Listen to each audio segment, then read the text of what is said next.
जी sir, मैं पहले ही आपसे कह चुका हूँ कि ये मंशा है जो डीएससी का जो वर्ग है वो 35 लाख की आबादी है और वो जो 37 जातियाँ हैं वो 37 जातियाँ का अगर हम उम्र को आखिरी पायदान तक अगर पहुँचाना है, बाबा साहब डॉक्टर अम्बेडकर 1949 के अंदर ये बात कह के गए थे, जातियों की संख्या ऊपर या नीचे होती रहती है।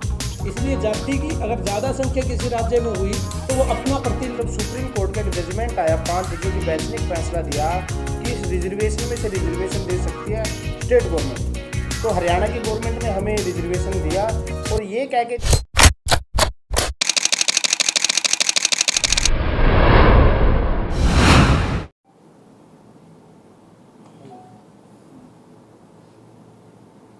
तो पहले तो अपना नाम बताइए जी, क्या नाम आपका? मेरा नाम राहुल बरसोड़ा है। आज की जो मीटिंग रखी गई है किस उद्देश्य से रखी गई है? पहले तो मैं सभी पत्रकारों का यहाँ पर पहुँचने पर बहुत बहुत धन्यवाद करता हूँ। आज का जो मीटिंग का उद्देश्य है ये एक बहुत ही चर्चित मुद्दा है डीएससी का, जो कि सरकार ने एजुकेशन में डीएससी को लागू कर दिया और ये मीटिंग उसी के दरमियान बुलाई गई है कि सरकार जल्द से जल्द डीएससी को नौकरियों में भी लागू करे। तो सरकार के कुछ वादे थे, कुछ वो लेकर चले जिस टाइम इलेक्शन था कि आरक्षण पूर्ण रूप से दिया जाएगा, लेकिन एजुकेशन में दिया, इस पर क्या कुछ प्रतिक्रिया? जी सर, सरकार का जो मैनिफेस्टो है 2014 में उसको संपूर्ण तरीके से आरक्षण आखिरी पायदान तक पहुंचना चाहिए, ये सरकार का वादा था। और अगर हम आर्टिकल 16(4) की बात करें तो उसमें भी यही प्रावधान है कि आखिरी पायदान तक आरक्षण पहुंचना चाहिए।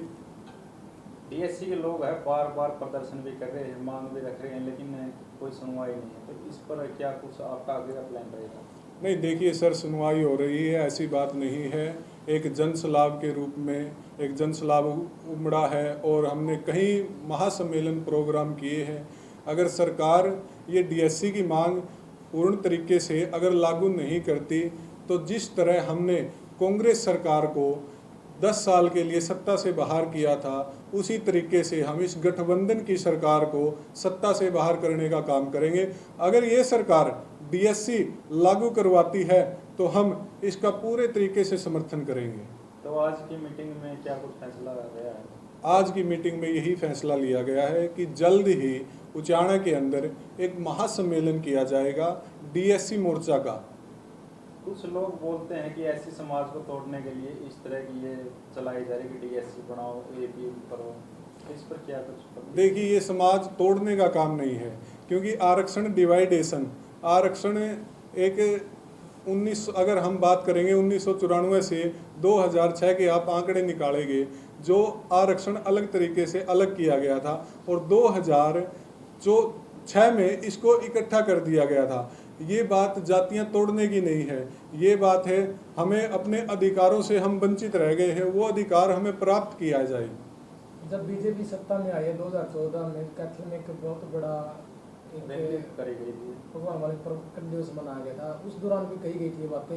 लेकिन उसके बाद 2019 में चुनाव हुआ, उस टाइम भी है जो गर्म था कि हम डीएससी लागू करेंगे, लेकिन अभी तक नहीं। क्या लगा आपने 2024 के जो चुनाव नजदीक आने वाले हैं, अब किस तरह की मंशा अपने सरकार की लग रही है? जी सर, मैं पहले ही आपसे कह चुका हूँ कि ये मंशा है जो डीएससी का जो वर्ग है वो 35 लाख की आबादी है और वो जो 37 जातियाँ हैं और 37 जातियाँ का अगर हम ऑन रिकॉर्ड करेंगे तो सबसे ज़्यादा जेजेपी और बीजेपी के पक्ष में वोट गए हैं हमारे। या 2016-14 की बात करें या हम 2019 की बात करें, आप आंकड़े निकालिए। अगर सरकार डीएससी को नौकरियों में संपूर्ण तरीके से लागू नहीं करती तो इस सरकार की हम हरियाणा से छुट्टी करने का काम करेंगे। सर क्या नाम आपका? जी, मेरा नाम भारत है और हिसार से हूँ। भारत जी, जैसे कुछ राजनीतिक पार्टी आए हैं, अलग करते हैं फिर मिलाते हैं, इस पर क्या प्रतिक्रिया आपकी? देखो, मैं सबसे पहले डीएससी को समझाना चाहूँगा सर। डीएससी की जो 38 कास्ट है, वो हमारा जो रिजर्वेशन है वो सामाजिक और शैक्षणिक रूप से है, वो सामाजिक और शैक्षणिक रूप से कहीं से कमज़ोर है। जो डी का शब्द है डिप्राइड, ये बाबा साहब डॉक्टर अम्बेडकर ने भी इस्तेमाल किया था, वही शब्द ये बाद में इस्तेमाल किया गया है। ये वही जातियाँ हैं जो आज भी अपना काम नहीं छोड़ सकी, आज भी नट जातियाँ खेल दिखा रही है, सफाई कामगार जातियाँ सफाई कर रही है, जिसकी वजह से इनकी छटनी करके एक साइड में इनको कर दिया गया। जो रिजर्वेशन का मामला है, जो अभी आपने एक सवाल पूछा था कि भाई क्या कहते हैं, लोग कह रहे हैं कि इसमें फूट पड़ जाएगी आपस में।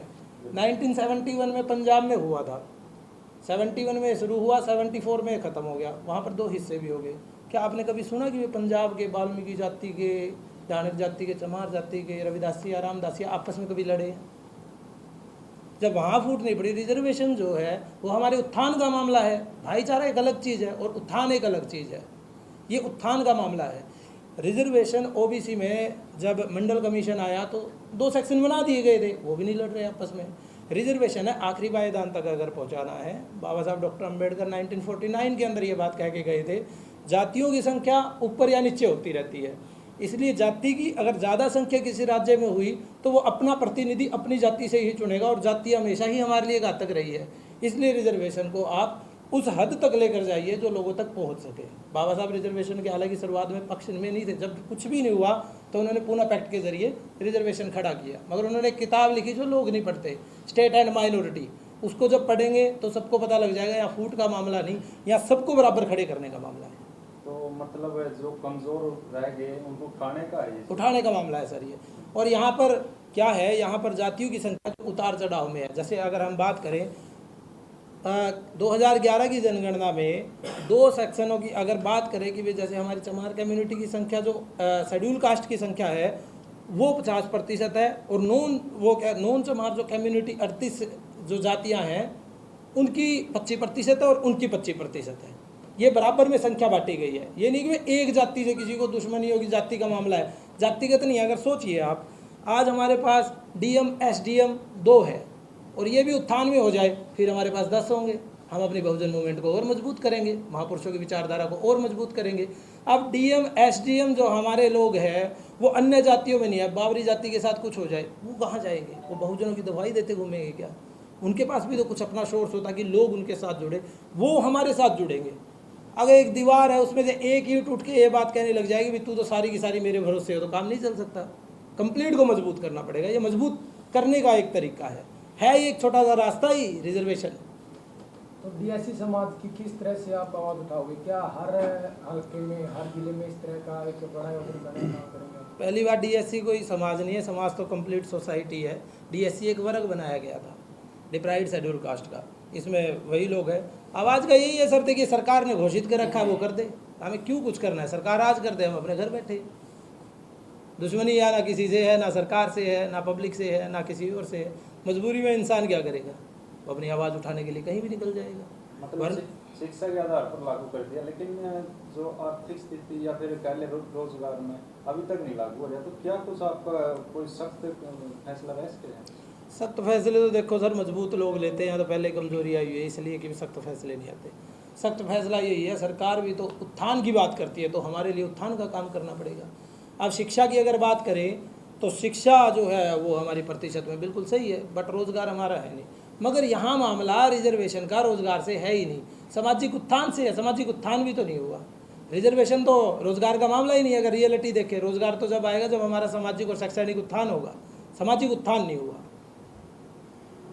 तो ये बात तो सरकार के पास बहुत अच्छे हमसे अच्छे वक्ता बैठे हैं, हमसे अच्छे विचारक बैठे हैं, उनको भी सोचना चाहिए भाई ये लोग पीड़ित है तो इनके लिए किया जाए। इन लोगों ने वोट भी दिए हैं, इन लोगों ने आपको जिताया भी है। कोई भी सरकार खड़ी होती है ना, किसी भी एक समुदाय के दम पे खड़ी नहीं होती, ये समुदाय तो बहुत ज़्यादा है।